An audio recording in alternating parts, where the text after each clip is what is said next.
A new chapter has officially begun. I bought my second bus, began demolition, used an angle grinder for the first time, which I admit I had far too much fun, tore out the seats, put lots of sweat and elbow grease into every nook and cranny, and reflected on how grateful I am to have this project to dive into. I want to challenge myself to grow in ways I haven't before, both with external skills like learning how to build a bus, but also to reflect inward and understand how I can be better and show up to this short life in a meaningful way. I want to feel intoxicatingly alive and connect with the world around me. So I've moved into the unconverted bus and hit the road for Colorado, where I will build this bus out at a friend's shop.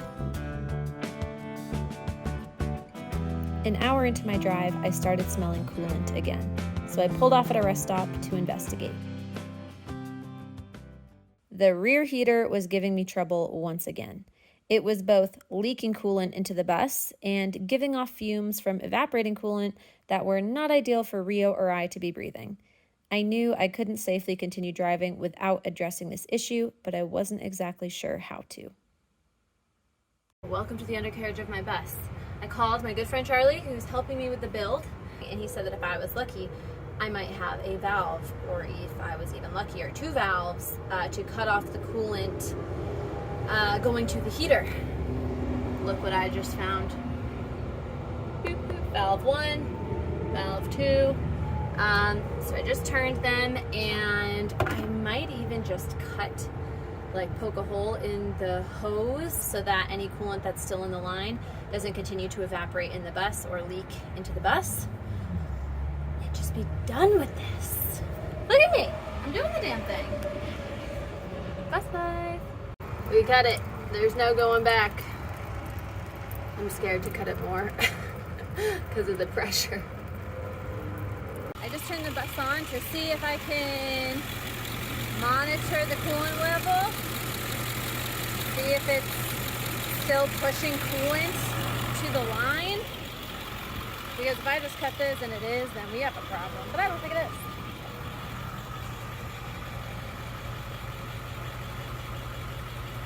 So far, so good.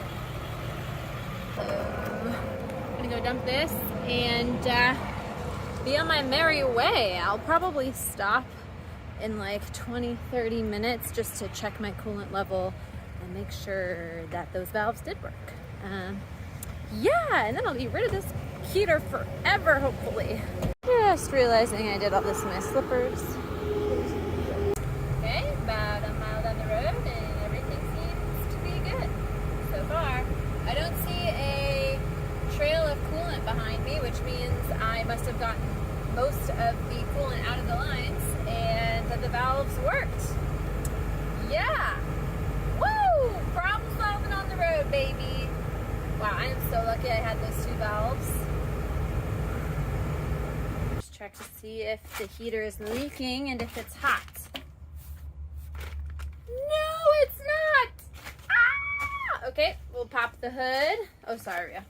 Ria, what is going on, girl?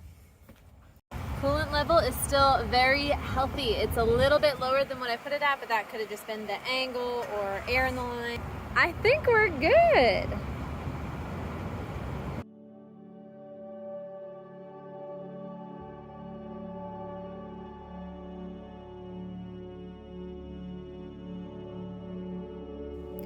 Living on the road is a juxtaposition.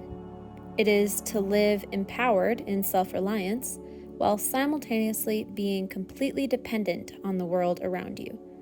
There is no protection from routine or familiarity. It is only you and the mercy of whatever comes. Self-realization can be uncomfortable, and I confess, this truth the road has taught me has shown me an area of healing I need to tend to. I've come to realize my hyper-independence, as much as I don't want to admit, is a defense mechanism, a trauma response. My independence and self-reliance is something I've dedicated myself to since my adolescence. I don't regret it one bit. It's innately a part of what makes me me. I'm simply coming to the realization that while self-reliance is a deeply valuable and important trait to have, I know that at times I take it too far. Because of this, I subconsciously cut myself off from the one thing I crave the most: depth in relationships. Relying on someone else terrifies me. But as the road has taught me, relying on oneself alone is a false sense of control. As I reflect on this, I stop to spend the night with family in upstate New York, a small act of reliance that leaves my heart feeling full. Finding balance between independence and feeling safe with others is important. So as I continue this journey, I will be mindful to seek balance when it comes to my independence. I also find it necessary to celebrate this opportunity to pursue deeper self-reliance through this second bus build. Seeking balance means nurturing both ends of the spectrum, and I think it's well suited that this independent journey has made me aware of my need for others.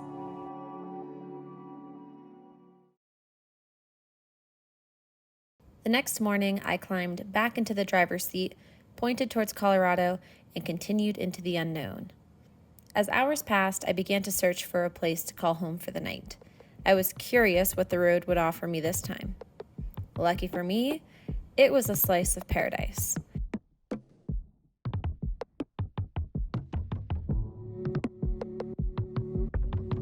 I found myself at a small-town marina on Lake Erie, complete with lakefront views and a private beach.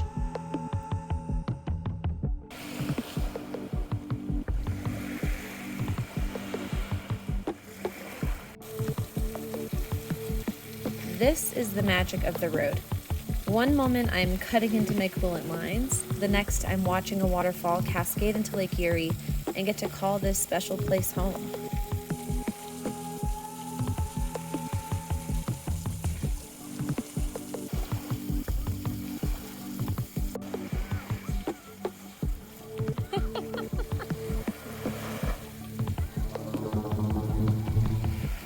I spent the evening with nature, a refreshing contrast to the hundreds of miles of asphalt that consume my days. The simplicity of my life right now is wildly fulfilling. It feels absolutely necessary to have less. Dinner was cold lentil soup, an apple, and stale chips.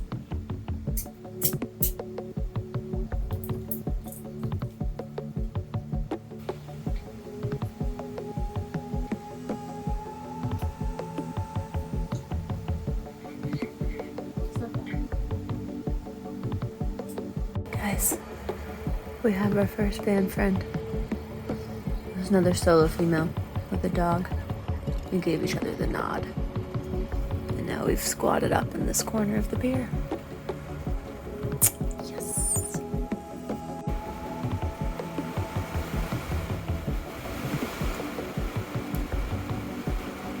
The evening was peaceful, but once the sun went down, my night became restless. A smart mosquito also made the bus home, and there were late-night cars driving in and out of the marina all night. Rio took her job seriously, though, as night watch, scaring off a 3 a.m. car whose driver got a little too curious about the bus. Who is it?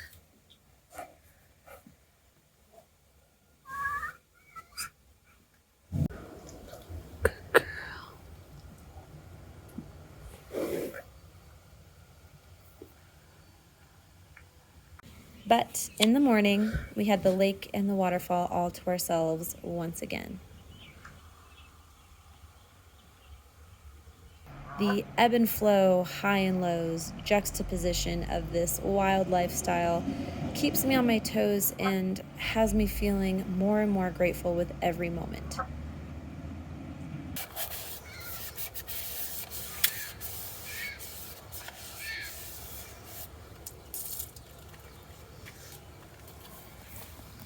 Oh, where'd the water go, Rio?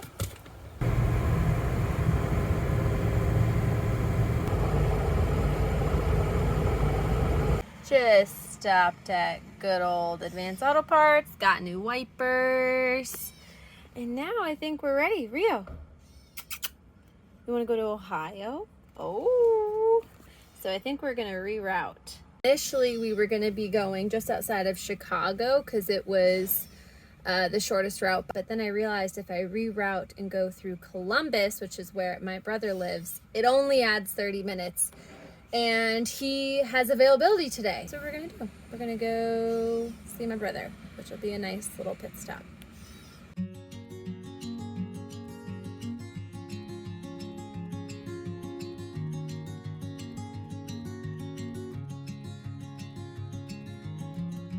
This is my younger brother, Isaac. I'm one of those lucky people who was best friends with their sibling growing up.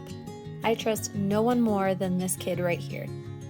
It's been a rarity to see each other over the past 5 years, so seeing him for this afternoon makes it the best gift the road has given me yet. Sure, we're like...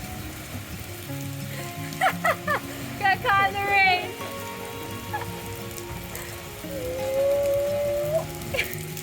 Reconnecting with Isaac was the perfect reminder of how rewarding it can be to fully open up to another. It's so easy for me to jump into life wholeheartedly, fully expecting things to go wrong and to embrace its entirety. The good, the bad, the coolant lines, the waterfalls. To me, it's all the same, and I have no problem taking it all in. I want to be brave enough to do that with people. With romance, dare I say. I will always have me to fall back on.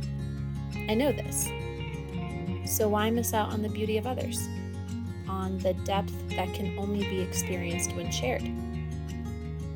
Perhaps my self-reliance is what will allow me to reach these depths in the first place, because I know I already have everything I need.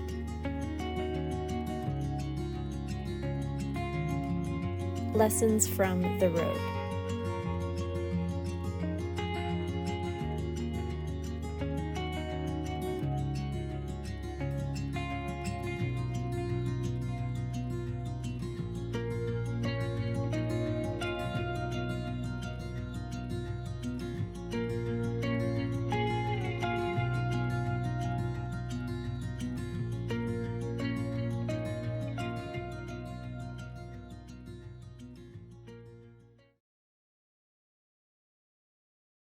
Good evening and welcome to Love's Truck Stop, aka my home for the night. This is my skoolie, my tiny home on wheels, and I would like to give you a tour of my crib. Now, this is my front door here. You come in and instantly are greeted by my foyer. Please excuse the noisy neighbors. I have a special locking system. And I have this beautiful privacy screen, which I picked up at Ace Hardware for $268. I absolutely love it. And now for the fun part. Oh, here she is in all her glory. Please, please, I insist you take your shoes off. Over here, let's start with the kitchen, shall we? This is my kitchen setup. I keep all of my pots and pans and soaps and necessities here. This is where I keep my shower caddy. I do not have a shower on board, but luckily my home for the night has showers here. This is my closet. This is my pantry. Typically in an evening we have soup. Mornings are special because we usually have an apple, or if we're lucky, an avocado. Ooh, this one's ripe. Yes, and then for lunch we'll have Cheerios, and then sometimes for dinner we'll also have Cheerios, and then if we need a snack we'll also have Cheerios. Except tonight we have a special occasion of Haribo Gold Bears, also courtesy of my home for the evening, Love's Truck Stop, not sponsored. Let's see, this is my bedroom area. This is my electricity bedside stand. It helps me keep organized in the evenings. This is my laundry. Behind my laundry, I have my coffee set up for the morning. I have the pour over, nice and fancy. Living a life of luxury.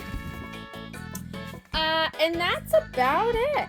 My plants, they're thriving because we wouldn't thrive in this environment. More privacy shades, which also double as solar panels. So, you know, everything is multi-purpose here. More snaps. Yes, so here's a full look. So thank you, MTV, for having a tour of my crib. Thank you, Love's Truck Stop, for not sponsoring me, but letting me park here for the evening. And thank you all for watching. I'm gonna go enjoy my tiny home on wheels now. Thank you, good night.